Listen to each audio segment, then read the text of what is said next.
warahmatullahi wabarakatuh.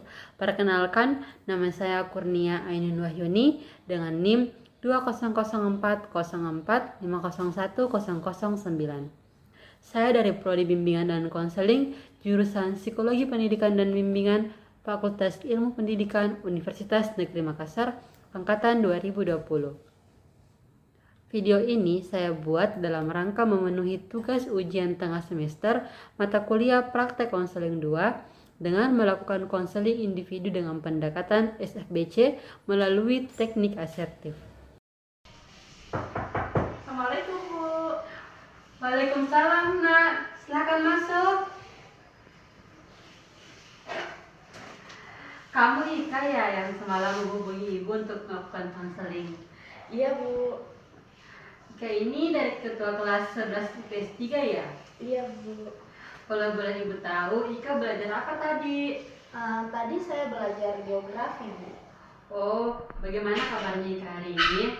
Ya gitu Bu, saya sih lagi pusing dan sedih. Nah, sebelum kita memulai konseling, alangkah baiknya kita berdoa dulu terlebih dahulu ya, agar sesi konseling kita pada hari ini berjalan dengan lancar. Baik. Apakah posisinya sudah nyaman? Sudah Bu. Baik, kalau sudah nyaman, mari kita berdoa terlebih dahulu. Berdoa dimulai. Oh iya, sebelum kita melakukan sesi konseling, apakah Ika sebelumnya pernah melakukan konseling? Sebelumnya sudah pernah Bu, saat saya ingin melakukan pengujian asesmen nasional. Waktu itu saya kelas 3 SMP Bu. Nah, baguslah kalau seperti itu, kalau Ika sudah melakukan konseling sebelumnya. Iya Bu. Nah, kalau begitu Ibu akan menjelaskan kembali konseling itu apa dan apa sih tujuannya. Nah, konseling itu sendiri merupakan suatu proses pemberian pertolongan atau bantuan yang dikerjakan oleh seorang ahli yang biasa disebut dengan konselor atau pembimbing kepada individu yang mengalami sesuatu macam masalah yang bermuara pada teratasinya masalah yang dihadapi oleh klien. Nah, tujuannya sendiri itu yaitu membantu individu untuk menghapus, menghilangkan tingkah laku maladaptif menjadi tingkah laku baru, yaitu tingkah laku adaptif yang diinginkan klien.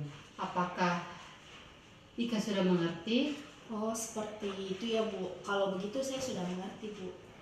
Nah, Ibu sudah mengetahui kalau kamu ini sebenarnya mempunyai masalah. Ibu bisa lihat dari raut wajahmu yang sedih dan memikirkan sesuatu. Dan ketika Ibu menanyakan kabarmu tadi pagi.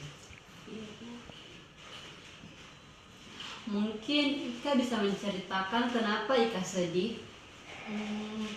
Iya Bu, sebenarnya ada sesuatu yang membuat saya sedih. Nah, mungkin Ika bisa menceritakannya kenapa Ika sedih. Iya Bu, tapi saya malu untuk mengatakan kenapa saya sedih. Ika tidak usah malu untuk mengatakannya karena di saat orang melakukan konseling, konselor bertanggung jawab penuh untuk merahasiakan masalah yang diceritakan oleh konseling. Jadi masalah Ika hanya Ibu yang tahu. Jadi Ika tidak perlu malu untuk menceritakannya. Bagaimana? Apakah kamu siap untuk mengungkapkan masalah yang kamu alami? Iya Bu, saya sudah siap. Baiklah, kalau begitu mungkin Ika bisa menceritakan apa masalah Ika sebenarnya. Beberapa hari ini saya sering datang terlambat ke sekolah Bu. Apa alasan Ika terlambat? Sebenarnya sudah seminggu ini saya tidak bisa tidur Bu. Hanya setelah lewat jam 3 saja saya baru bisa tidur. Insomnia ya? Coba ceritakan pada Ibu apa yang menyebabkan kamu tidak bisa tidur. Iya Bu, saya rasa saya sedang ada masalah sih sama teman dekat. Terus itu membuat saya selalu memikirkan hal tersebut. Ya. Lalu apakah kamu sudah mencoba untuk membicarakannya dengan temanmu? Sebenarnya sih belum Bu. Belum ya? Bagaimana masalah bisa selesai kalau kamu belum menceritakannya? Saya takut Bu. Kenapa Ika takut? Apa yang menyebabkan kamu takut? Sebenarnya saya takut kalau teman-teman saya nggak bisa memaafkan saya, Bu. Selama belum dicoba, kamu belum bisa tahu bagaimana reaksi teman kamu itu, Ika. Jadi saya harus menyampaikannya, Bu. Iya, kamu perlu dan harus menyampaikannya. Kalau ada masalah itu dibicarakan agar dapat teratasi dan terselesaikan. Kira-kira bagaimana cara saya menyampaikannya, Bu? Sebelumnya, ibu ingin tahu ada masalah apa antara kamu dan temanmu.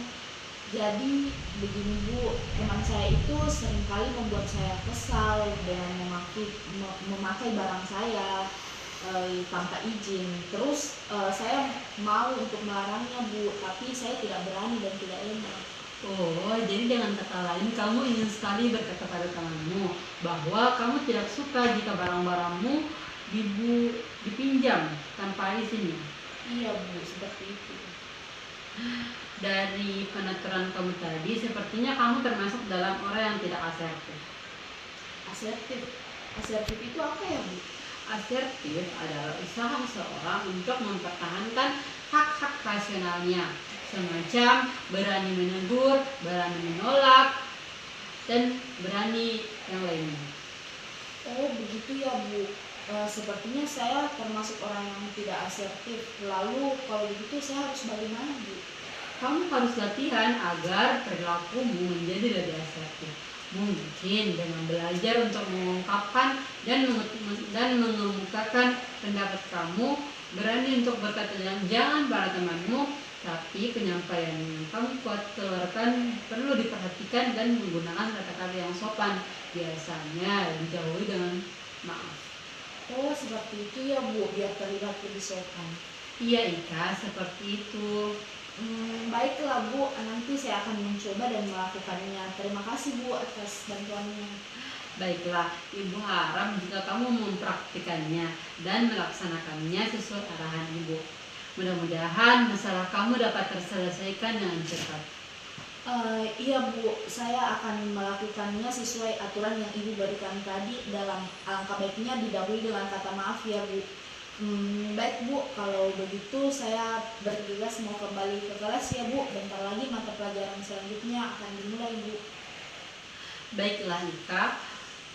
Kalau begitu, jadi ketika Ika mempunyai masalah yang ingin diselesaikan, Ika bisa datang ke ruangan Ibu untuk menceritakan masalah apa yang kamu alami. Ibu akan siap membantumu untuk menyelesaikan permasalahanmu. Pintu ruangan ini selalu terbuka ketika ada siswa yang ingin bercerita dengan Ibu, entah itu dia mengalami suatu masalah atau tidak. Baik, Bu, kapan-kapan saya pasti akan kembali dan mampir berulang kali.